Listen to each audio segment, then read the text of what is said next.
So for today's video, kakain tayo ng natto.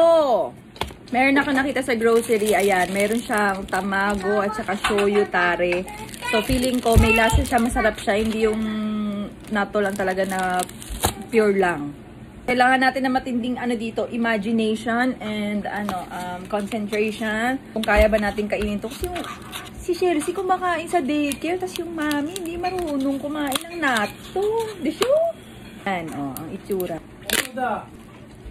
May technique daw sila dito kung paano natanggal tong plastic para hindi daw yung humaba-habang ganon. Gagawa ka ng butas dito sa baba. Ito, itong chopstick gamitin mo, butasan mo daw dyan. Kaya lang, tatapon yung sauce. Di sure? Basta ganon, try natin. Try natin yung ginagawa nila.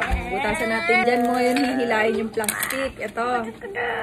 Yan, para daw hindi siya Ay, meron pa din. Wag nyo kaming niloloko. Naamoy ko na, mga inday. Sige lang, kapin natin. Mabaho talaga. Nalagay natin to. Kung talaga bang ikakasarap niya to. Parang hindi rin kaya. Ayan, tignan na. Tumateo. Sabi ko na tumapon kasi nga binutasan natin. Bala na yan, mamaya tayo maglinis. Yan, gaganong-ganong mo yan, ikutin mo yan, ganyan. Para diba, lalong, basta, ewan ko na kung ano ba to. Tignan natin kung kakayanin ba to ng aking sigmura. Healthy daw kasi to. Maganda daw to sa yung mga ginagawa sa sarili ko. Okay, first bite.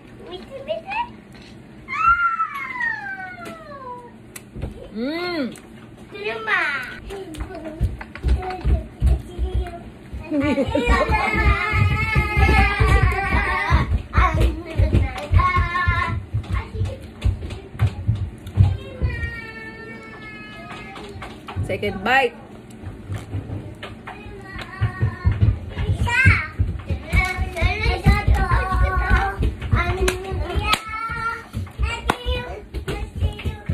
Hindi talaga kaya, guys. Last na yun.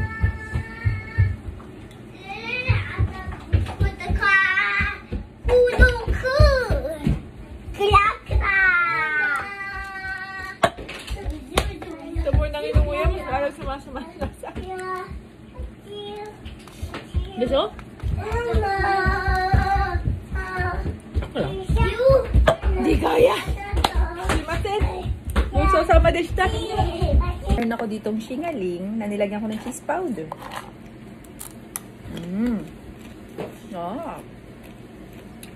Ang hirap matanggal sa panlasa ng buti may natira pa akong fruit salad. Kain tayo. Up.